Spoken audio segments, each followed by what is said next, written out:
بسم اللہ الرحمن الرحیم۔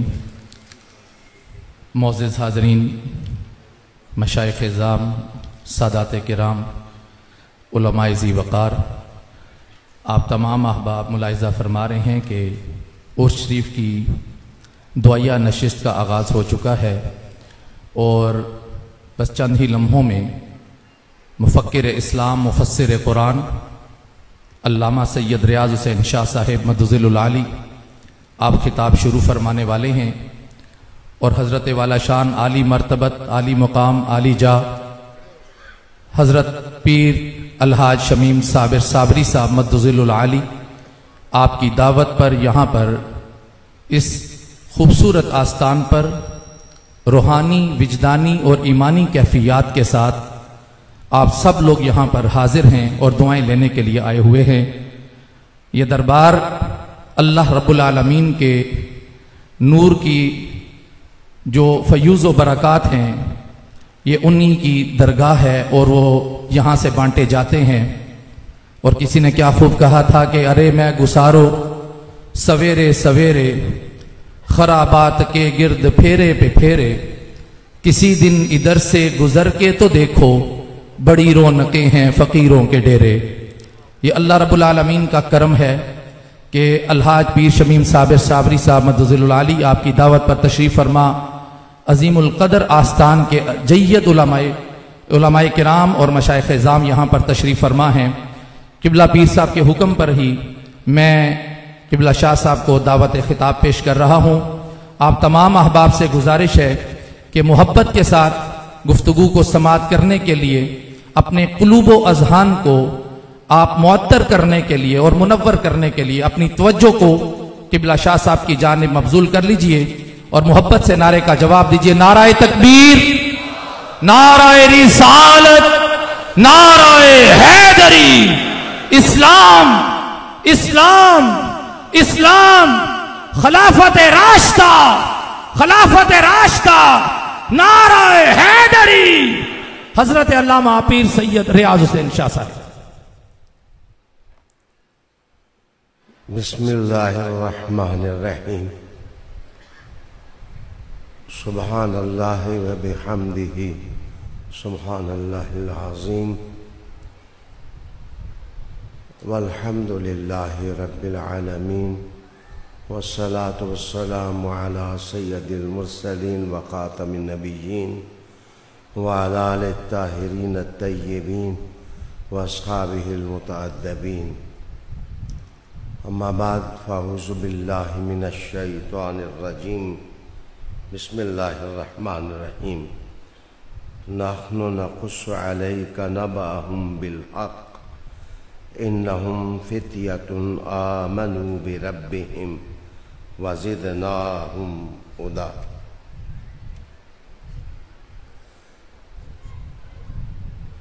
انتہائی عزت کے لائق اور احترام کے لائق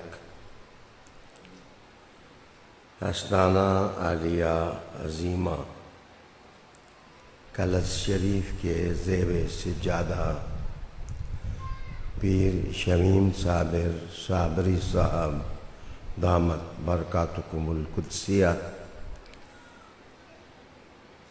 گلستان بابا صاحب رحمۃ اللہ علیہ کے مشام پرور پھولوں اور گلہائے چیدہ ارباب علم اور احباب آگاہی صدق و صفا، میں نے مختصر وقت کے لیے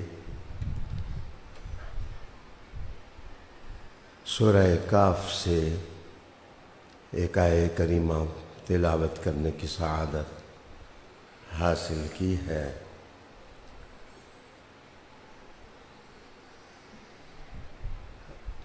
وہ اس لیے ہے کہ آج عرس مبارک اور جمعہ شریف کی ہمایون گھڑیاں گلے مل رہی ہیں۔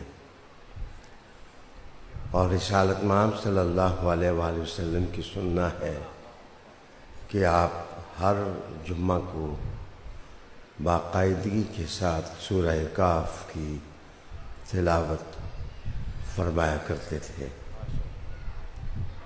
میں عرض کرتا چلا جاؤں کہ صحابہ رضی اللہ تعالیٰ عنہم کی ایک محفل کے اندر رحمت عالم صلی اللہ علیہ وآلہ وسلم نے ارشاد فرمایا کہ کیا میں تمہیں ایک ایسی صورت نہ بتا دوں جو 70,000 فرشتوں کی نگہبانی میں میرے دل پر اتری ہے۔ صحابہ رضی اللہ تعالیٰ عنہ مجمعین نے عرض کی یا رسول اللہ صلی اللہ علیہ وسلم، شوق کی گھڑیاں اس سے بھی رفتار میں آگے ہیں، ارشاد ہو کہ وہ کون سی صورت ہے۔ رسول اکرم صلی اللہ علیہ وآلہ وسلم نے ارشاد فرمایا کہ وہ سورہ کاف ہے۔ پھر آپ نے ارشاد فرمایا کہ یہ ایسی صورت ہے کہ جو شخص ہر جمعہ کو اس صورت کی تلاوت کرے تو اللہ تعالیٰ اس کو 8 دنوں کے لیے ہر فتنے سے محفوظ کر دیتا ہے۔ اور پھر آپ نے یہ بھی ارشاد فرمایا کہ اس صورت کا نور تلاوت کرنے والے کے گھر سے لے کر آسمان تک ذو فشاں ہو جاتا ہے۔ پھر آپ صلی اللہ علیہ وآلہ وسلم نے یہ بھی ارشاد فرمایا کہ یہ صورت تلاوت کرنے والے کی آنکھ دیکھتی نہیں، وگرنہ وہ محسوس کرے کہ زمین اور آسمان اس صورت کے نور سے بھر گیا ہے۔ اور پھر آپ نے چوتھی بات ارشاد فرمائی کہ جو شخص چاہتا ہو کہ دجال کے فتنے سے بچے وہ جمعہ والے دن سورہ کہف کی تلاوت کیا کرے۔ ابن کثیر کی ایک روایت سے اور عاملی کی ایک روایت سے محسوس ہوتا ہے کہ آپ نے یہ بھی ارشاد فرمایا کہ جس شخص کو گھر میں چوکی داری کے لیے کوئی چوکی دار نہ ملے اور اس کو چوری کا اندیشہ ہو تو آپ صلی اللہ علیہ وسلم نے فرمایا کہ وہ سورہ بنی اسرائیل کی آخری 2 آیتیں سورہ کہف کی پہلی 10 آیات کے ساتھ ملا کر پڑھے، یہ صورتیں خود ہی اس کے گھر کی حفاظت کر لیں گی۔ احباب کرام، بڑا تجسس ہوا اس صورت کی تفسیر لکھتے ہوئے، اور میں نے محسوس کیا کہ اس صورت کے اندر 4 مضامین بڑی اہمیت کے حامل ہیں جو ہر شخص کو ان پر غور کرنا چاہیے۔ ارشاد باری ہے نَحْنُ نَقُصُّ عَلَيْكَ نَبَأَهُم بِالْحَقِّ، ہم آپ پر واقعات بیان کرتے ہیں حق کے ساتھ۔ اِنَّهُمْ فِتْيَةٌ، کہ وہ چند جوان تھے، آمنوا بربہم، جو اپنے رب پر ایمان لائے، وزدناہم ہدا، اور ہم نے ان کو ایمان اور ہدایت میں بڑے درجے ہدایت ودیت کیے تھے۔ قابل احترام سامعین، میرے آج کے مختصر وقت کا عنوان ہے وہ جوان مرد لوگ سورہ کہف جن کا سراغ دیتی ہے، ان کے کردار کی بات اور ان کے عمل اور روحانیت کی بات اگر ہم یہ سیکھ لیں تو میرے خیال میں ہماری زندگی سنور سکتی ہے۔ سورہ کہف ایسی صورت ہے جس میں دھیمے انداز میں زندگی تلاش کی جاتی ہے، اور زندگی جو شخص تلاش کر لیتا ہے وہی جوان مرد ہوتا ہے۔ جوان مرد ہونے کا تصور سورہ کاف کا روحانی تصور ہے۔ خانقاہوں کے اندر، خصوصاً چشتی خانقاہوں کے اندر، دراصل تربیت کا وہی نظام مقصود رہتا ہے اور مقصود تھا کہ وہ جوان تیار کیے جائیں جن کے اندر روحانی جوان مردی ہو۔ 10 مرتبہ سورہ کاف نے یہ لفظ استعمال کیا ہے، 4 مرتبہ سورہ کاف میں استعمال ہوا ہے اور 3 مرتبہ سورہ یوسف میں استعمال ہوا ہے، 1 دفعہ سورہ انبیاء میں استعمال ہوا ہے، اور باقی قرآن مجید کے دوسرے حصوں میں۔ فرض بنتا ہے کہ یہ روحانی جوان مردی چیز کیا ہوتی ہے۔ حضرت امام جعفر صادق رضی اللہ تعالی عنہ جو خانوادہ رسول کے چشم و چراغ تھے، آپ ارشاد فرماتے ہیں کہ میں نے تسخیر وقت کا راز سورہ کاف سے پایا۔ جو شخص چاہتا ہے کہ وہ وقت کو مسخر کرے تو اسے سورہ کاف جمعے والے دن پڑھنی چاہیے۔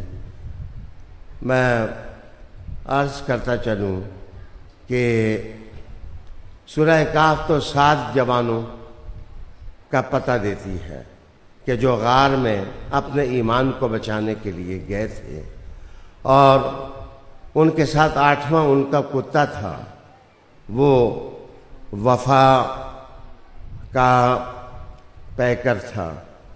حضرت جنید بغدادی فرماتے ہیں کہ جو شخص فطرت کے اسباق کو طہارت کے ساتھ اپنے اوپر نافذ نہیں کرتا، وہ روحانیت کی منازل کبھی بھی طے نہیں کر سکتا۔ یہ 7 جوانوں کا درس۔ ابراہیم علیہ السلام نے جس وقت صنم کدے کے بت توڑے تو بت توڑنے کی وجہ سے ان لوگوں نے کہا کہ ایک جوان ہے کہ جس نے صنم کدے میں جا کر کلاڑے کے ساتھ بت توڑ دیے ہیں۔ وہاں ابراہیم خلیل اللہ کو وہاں فتح کہا گیا کہ وہ جوان ہیں جس نے بت شکنی کی ہے اور بتوں کو توڑا ہے۔ تو عالی جناب سورہ یوسف علیہ السلام، سورہ یوسف کے اندر یوسف علیہ السلام کو بھی فتح سے تعبیر کیا گیا ہے کہ وہ جوان، تو جوان نبی بھی ہو سکتا ہے اور غیر نبی بھی، اس لیے کہ اصحاب کاف جو ہیں وہ تو 7 جوان تھے، ان کے نبوت کی کوئی روایت نہیں ملتی، لیکن یوسف علیہ السلام اور ابراہیم علیہ السلام تو جلیل القدر نبی تھے۔ میرا سوال یہاں ختم ہو جاتا ہے کہ روحانی جوان مردی، یہ بھی میں بتاتا چلوں کہ موسیٰ علیہ السلام کے بارے میں بھی آیا ہے کہ انہوں نے اپنے فتح کو بلایا، اور ان کا فتح جو ہے وہ یوشع بن نون تھے، جن کو قرآن حکیم نے فتح سے تعبیر کیا ہے۔ اگر پہلی امتوں میں فتح تھے جو تربیت کے ساتھ انبیاء علیہ السلام کی خدمت میں جذب ہو گئے اور مقام روحانیت انہوں نے پایا اور توحید کے وہ علم بردار ہو گئے اور خدا کی محبت کے وہ امین ہو گئے، اور کردار کا گلستان ان کے قدموں کے چپے چپے سے پیدا ہونے لگا، جس کی خوشبو اقوام عالم میں محسوس کی جانے لگی۔ سوال یہ ہے کہ حضور کی امت میں کوئی ایسا جوان کون تھا کہ جس نے آخری امت تک ایسی گل ریزی کی ہو، ایسے گلستان کاشت کیے ہو، جن کے روحانی جوان مرد جو ہیں وہ غریب نواز کی صورت میں نظر آتے ہوں، بابا فرید کی صورت میں نظر آتے ہوں، بختیار کاکی کی صورت میں نظر آتے ہوں، صابر احمد کریر والے کی صورت میں نظر آتے ہوں، کلش شریف کے آستانے کے مشائخ کی صورت میں نظر آتے ہوں۔ جناب یہ وہی جوان تھا جس کو اشارتاً حضور نے کہا لا فتح الا علی ولا ذوالفقار ولا سیف اللہ ذوالفقار، تلوار کوئی ہے تو وہ تیغ برہ جس کے دستے پر علی کا ہاتھ ہو، اور جوان کوئی ہے تو وہ علی ہے، علی ہے، علی ہے، علی ہے۔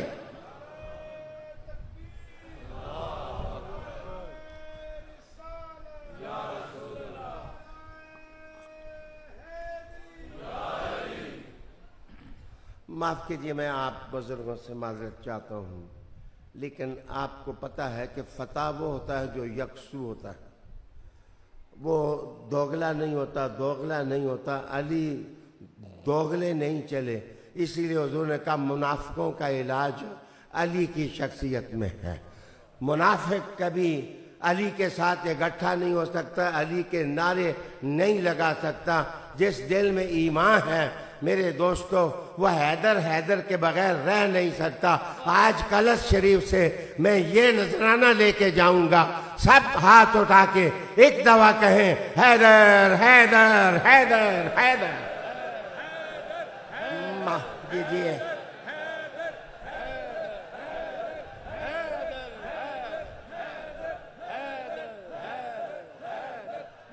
اگر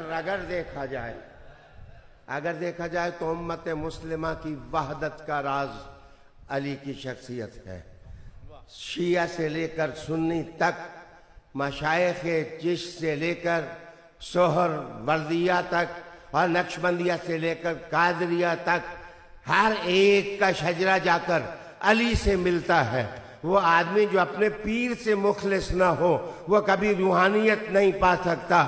ان مشائخ کی عظمت کا راز یہ تھا کہ اپنے غریب نواز کی جد کو یاد کریں تو ان کو روحانیت تامہ ملے گی، اور تمہیں بھی خیرات اس جگہ سے اس وقت ملے گی کہ تم ان کے روحانی امام کو یاد کرو۔ کوئی بتائے نہ بتائے، ہمیں کوئی جو کہے کہے، ہم اللہ اکبر کے بعد، یا رسول اللہ کے بعد، ہم حیدر حیدر اس لیے کرتے ہیں تاکہ ہمارا کشکول علی المرتضیٰ خیرات سے بنے۔ عالی وقار دوستو، اگر میں تفصیل میں نہ بھی جاؤں تو میں نے تو قرآن مجید میں کہا کہ موسیٰ کا بھی ایک فتح تھا، جوان تھا، اور ابراہیم خود جوان تھے، یوسف بھی جوان مرد تھے، تو سوال یہ حضور کا جوان کون تھا؟ رحمت عالم کا وہ جوان مرد کون تھا؟ حضور نے کہا لا فتح لا فتح لا فتح لا فتح الا علی۔ اب جو روحانی فتح ہوتا ہے اس کے خصائص کیا ہوتے ہیں، اس کے اندر کردار و ایمان کی جھلک کیا ہوتی ہے؟ میں دھیمی انداز سے کہوں گا، میں الحمدللہ بڑھاپے میں ویسے بھی انداز دھیما ہو جاتا ہے، لیکن میں دھیمے انداز میں آپ کے سامنے کہوں گا کہ جو قرآن مجید نے تعریف کیا کہ یہ چند جوان تھے آمنوا بربہم، جو اپنے رب پر ایمان لائے تھے۔ مجھے بتائیے حضور صلی اللہ علیہ وسلم کی امت میں وہ پہلا شخص تو مجھے بتا دو جو ہو جوان، بڑی عمر کا نہ ہو، جس نے حضور پر ایمان لایا ہو۔ مجھے بتائیے، ہر عالم کو میں کہتا ہوں کہ وہ سوچ کر تحقیق کر کے بتائے۔ تم نے تو کہا کہ بچوں میں علی اور بڑوں میں ابو بکر صدیق اور تمہیں خدیجۃ الکبریٰ، میں مانتا ہوں، تسلیم کرتا ہوں۔ میں کہتا ہوں چھوٹی عمر کے لوگوں میں بتائیں کہ آمنوا بربہم کی تصویر کون بنا؟ اس کا جواب علی علی علی علی اور حیدر حیدر حیدر۔ جناب کم از کم اگر سورہ کہف تلاش کی بات کرتی ہے، سراغ لگانا، واحد تصوف کی خانقاہیں ہیں جن میں اللہ کو تلاش کرنے کا جذبہ سالک کو دیا جاتا ہے اور طالب کو دیا جاتا ہے کہ تم خدا طلبی کرو۔ میں ایک جست میں آپ کو بتانے لگا ہوں کہ جو فتح ہوتا ہے اس کی تصویریں کیا ہوتی ہیں، وہ بت شکن ہوتا ہے۔ میرا اگلا سوال تم سے یہ ہے کہ حضور نے بت کس سے توڑوائے تھے؟ لا فتح کا پیکر تو وہ ہوگا جس نے بت شکنی کی ہو۔ قرآن کہتا ہے ابراہیم فتح تھے، اس لیے فتح تھے کہ صنم کدا انہوں نے توڑا تھا اور بتوں کو اپنے کلاڑے سے ریزہ کیا تھا۔ امت مصطفی میں سب سے پہلے بت کس نے توڑے تھے؟ حضور نے کہا علی آجا میرے کندھوں پہ، آپ کھڑے ہو کر ذرا ان 360 بتوں کو توڑے۔ میرے خیال میں توڑ وہی سکتا تھا جو اسی ریاست میں پیدا ہوا ہو، اس ریاست میں کعبہ کے اندر آنے والا علی تھا، اس لیے کلاڑا پکڑا اور سارے بتوں کو توڑ دیا۔ تو فضاؤں نے ہواؤں نے کہا لا فتح الا علی، علی بت شکنی کا نام ہے، علی صنم کدے توڑنے کا نام ہے، علی کردار کا نام ہے، علی خوشبو حق کا نام ہے، علی قرآن کو طاقت دینے کا نام ہے، علی خانقاہیں آباد کرنے کا نام ہے، علی ان خیموں میں کردار والے لوگ بٹھانے کا نام ہے جن کی ذات کو دیکھ کر جناب مصطفیٰ کی خوشبو محسوس ہو۔ معاف کریے، غریب نواز نے 90 لاکھ کو کلمہ پڑھایا۔ جناب میں اب دھیمے لہجے میں آپ سے سوال کرنے لگا ہوں، لیکن جواب خود دوں گا۔ جو آدمی میری بات غور سے سنتا ہے ہاتھ کھڑا کر کے کہے حیدر حیدر حیدر حیدر حیدر حیدر حیدر حیدر حیدر،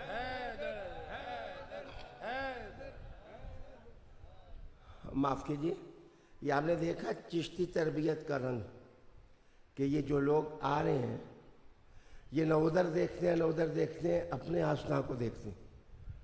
چشتیہ سلسلے کی تربیت یہ ہے کہ جب پیر بیٹھا ہوا ہو تو وہ پیر کے علاوہ غیر پیر کو دیکھتے بھی نہیں ہیں، وہ اس طرف جاتے بھی نہیں ہیں، وہ کہیں توجہ بھی نہیں کرتے۔ بات فضیلتوں کا ترازو لگانے کی نہیں ہے، بات تربیت نفس کی ہے، اس لیے کہ پیر توجہ سے تمہارے نفس کو دھوتا ہے۔ اگر ان کا شجرہ بت توڑنے کا تمہارے اور ہمارے وجودوں سے بت توڑنے ہو اور بابا فرید کی نظر درکار ہو تو مجھے معاف کیجیے، بابا فرید سے بھی تو پوچھیں کہ یہ فیض کہاں سے پہنچا ہے، ان کی تاریخ جواب دے گی۔ حیدر حیدر حیدر،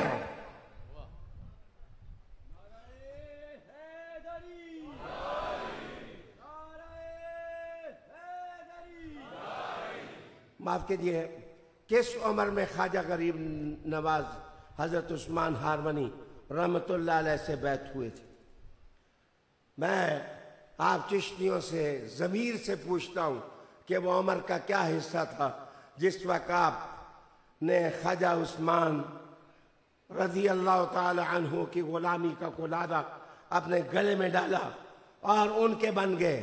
جناب عالی 20 سال اس کے بعد صحبت میں رہے اور 15 سال اور 20 سال 35 سال پھر آپ سمرقند کی طرف تشریف لے گئے۔ جب واپس دوبارہ پیر صاحب سے ملاقات ہوئی تو آپ کی عمر 52 سال تھی، 52 تھی۔ یہ عمر کا وہ حصہ تھا کہ ان کو پتا تھا میں نے خیر لا فتح کی لینی ہے اور یہ خیر عمر کے اسی حصے میں مجھے مل جائے گی۔ تلاش حق کا جذبہ اور رہبر تلاش کرنے کا جذبہ اور لیڈر تلاش کرنے کا جذبہ، ایک انگیٹھی جل رہی تھی، ایک آگ اندر تھی، ایک آتش سوزاں تھی عشق کی جو ان کے اندر بھڑک رہی تھی۔ معاف کیجیے، پھر خواجہ صاحب یہ آتش عشق لے کر جس وقت اجمیر میں تشریف لائے تو یہ گاجر مولی کی فصل نہیں ہے کہ کسی کے اندر سے جو ہے وہ کفر کا بت خانہ توڑ دینا۔ ایک بتن خانہ توڑ دے کوئی تو جناب وہ فتح ہوتا ہے۔ وہ عظیم شخصیت جس نے 90 لاکھ کے اندر سے جس کا ہر سینہ بت کدا بنا ہوا تھا، اس کو بت خانے کو توڑ کر لا الہ الا اللہ پڑھا دینا، یہ وہ تھا کرامت کا نقش جمیل۔ جو آستان عالیہ سے یہ سبق بن کر کے پھوٹا اور پھر کردار کے نگینے تلاش کیے۔ عالی جناب، ہماری باتیں تو ختم نہیں ہوتی، لیکن عاملی نے یہاں لکھا اور کاشانی نے بھی لکھا، اور بحمد تعالی میں نے اپنی تفسیر جو لکھی اس تفسیر کے اندر میں نے تفصیل اس کی قلم بند کی۔ میں پیر شمیم صاحب ایسے دوستوں کی دعاؤں کا یہ نتیجہ سمجھتا ہوں کہ اللہ تعالیٰ نے 15,000 صفحات قرآن مجید کی تفسیر میں لکھنے کی توفیق سے مجھے نواز دیا۔ جناب کہتے ہیں جو فتح ہوتا ہے اس کے اندر یہ صفتیں ہوتی ہیں، تم اگر روحانی جمع مردی حاصل کرنا چاہتے ہو تو تمہارے اندر یہ جذبہ، پہلی بات شجاعت، جس کے اندر بہادری نہیں ہے وہ شخص روحانیت نہیں حاصل کر سکتا۔ بہادر شخص ہی آ کر ہندوستان کے بت کدے میں بیٹھ سکتا ہے۔ جناب کوئی ساتھی نہیں ہے اور وہ آ کر تشریف فرما ہوتے ہیں اور لوگوں کے اندر کو صاف کرتے ہیں اور کلمہ پڑھاتے ہیں۔ مذہب اندر کا چینج کرنا اور کنورٹ کرنا کسی کو یہ آسان کام نہیں ہے۔ اور پھر جو لوگ تیار کیے وہ کمزور عقائد کے لوگ نہیں تھے، اتنے سچے لوگ تھے، اتنے کریم لوگ تھے، امانت دار لوگ تھے کہ آج میں آپ کی نسبت کا فیض بانٹنے والے بابا صابر احمد کلیر شریف کے جو سرکار ہیں، شہر یار ہیں، ان کے بارے میں پڑھ رہا تھا کہ بابا صاحب رحمت اللہ علیہ نے انہیں کہا کہ جاؤ لنگر میں کھانا تقسیم کرو، تو تقسیم کرتے رہے۔ پھر آپ نے پوچھا کہ خود کھایا ہے یا نہیں کھایا، تو آپ نے فرمایا حضور آپ نے کھلانے کا کہا، کھانے کا تو نہیں کہا۔ گویا یہ اتحاد کا ایک نقش ہے جو کہ صوفیاء چشت رضوان اللہ تعالی علیہ مجمعین نے اپنے غلاموں کو سکھایا اور ان میں بہادری پیدا کی، دوئی پیدا نہیں کی۔ اگرچہ میں تو نقش بندی ہوں، لیکن نقش بندی ہونے کے باوجود سیما کرتا ہوں، اس لیے کہ میرے بابا جی دادا جی سارے چشتی تھے۔ تربیت کے لیے مجھے نقش بندی بزرگوں کے پاس چھوڑا گیا، لیکن میں آپ کی خدمت میں عرض کروں کہ ایک بندہ مجھے کہنے لگا کہ رقص ٹھیک نہیں۔ میں نے خوشطبی کرتے ہوئے کہا تم نماز لوگوں سے نہیں پڑھا لیتے، تو جو لوگ رقص کر لیتے ہیں اٹھ کے موسیقی سنتے ہیں اور شوق میں مست ہو جاتے ہیں اور خود فراموش ہو جاتے ہیں، انہیں اپنی جان کی فکر نہیں رہتی۔ ایک بزرگ کہتے ہیں کہ سما کے وقت اگر گوشت کاٹ دیا جائے اور ٹانگ کاٹ دی جائے تو جو صاحب سما ہے اس کو پرواہ نہ ہو۔ مجھے بتائیے کہ زخم کھا کے یا محمد یا رسول کہنے والا اور آواز لگے کہ کون ہے میرے راستے میں اور خدا کے راستے میں ٹکرا جانے والا اور ہر طاقت کو پاش کر دینے والا کون ہے؟ حضور کہتے ہیں اے نا علی، تو حضرت علی چپکے سے کھڑے ہوتے ہیں۔ حضور میدان علم کا ہو تو علی حاضر ہے اور میدان لڑائی کا ہو تو علی حاضر ہے۔ شجاعت اور سخاوت اور پھر اس کے بعد ادب تیسری نشانی ہے۔ موسیٰ علیہ السلام نے کہا کہ ناشتہ لاؤ، کہاں ہو؟ فتح میرے کدھر ہو؟ تو ناشتہ جناب پھر ایک لمبی طویل کہانی ہے جو سورہ کاف بیان کرتی ہے، لیکن میں عرض کروں کہ تیسرا وصف خدمت ہے۔ اگر آپ اپنے آستانے میں اپنے پیروں کی خدمت نہیں کرتے اور خدمت کا جذبہ نہیں ہے اور کوئی کام پیر صاحب کہیں تو منہ بنا کر کے چلے جائیں اور وہ حکم دیں تو اس پر عمل اور تعمیل نہ کریں تو یہ تصوف نہیں ہے۔ فتح جو ہوتا ہے وہ ہر وقت حاضر خدمت ہوتا ہے اور کمر بستہ ہوتا ہے، اور ایسا شخص ہی روحانیت کے رموز پا لیتا ہے۔ اس کے بعد میرے دوست، اللہ تعالیٰ قیادت کے جوہر ایسے شخص کو عطا کرتا ہے۔ کبھی کبھی یہ بھی سوچ لیا کریں کہ مزارات اور قبریں تو اب گلی گلی بننے لگ گئی ہیں اور بنتی ہیں، لیکن رونقیں جو سب بزرگوں کے ڈیرے ہیں، لیکن جو رونقیں غریب نواز اور سیدی شیخ عبد القادر جیلانی اور ان بزرگوں کے قریبی غلاموں کو اللہ نے عطا کی ہے۔ بچے جس وقت انسان فتح بن جاتا ہے، اللہ کی راہ میں بہادر، خدا کی توحید کے عقیدے کا پاسباں اور اللہ کے ذکر کا امین اور اخلاق عظیمہ کا حامل اور خدمت کے جذبے سے سرشار، جس وقت وہ اپنے پیروں کے پاس آتا ہے تو اللہ قیادت کا جوہر اس کے اندر پیدا کرتا ہے، رہبری، پھر شریعت اور طریقت کا وہ پاسباں ہوتا ہے، عظمت اور فضیلت اس کو اللہ عطا کرتا ہے، قضاوت اس کی خدمت میں آتی ہے، حق اور عدل کا وہ ہمیشہ ساتھ دینے والا ہوتا ہے، اور شعور فکر کی دولت اللہ تعالیٰ اس کو عطا فرماتا ہے۔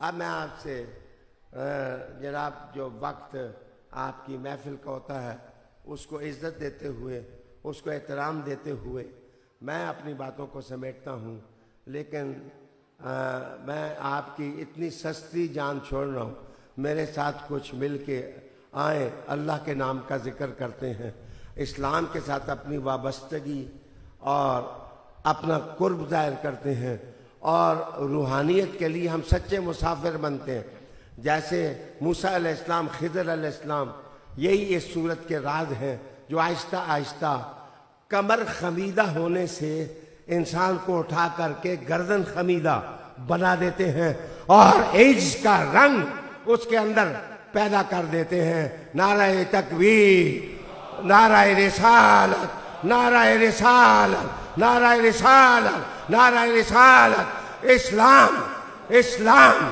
نعرہ حیدری، حیدر، حیدر، حیدر، حیدر، حیدر، خلافت راشدہ، آستانہ عالیہ کلش شریف، آستانہ عالیہ کلش شریف، سلسلہ عالیہ چشتیہ، سلسلہ عالیہ چشتیہ شریف صابریہ، وآخر دعوانا ان الحمدللہ رب العالمین۔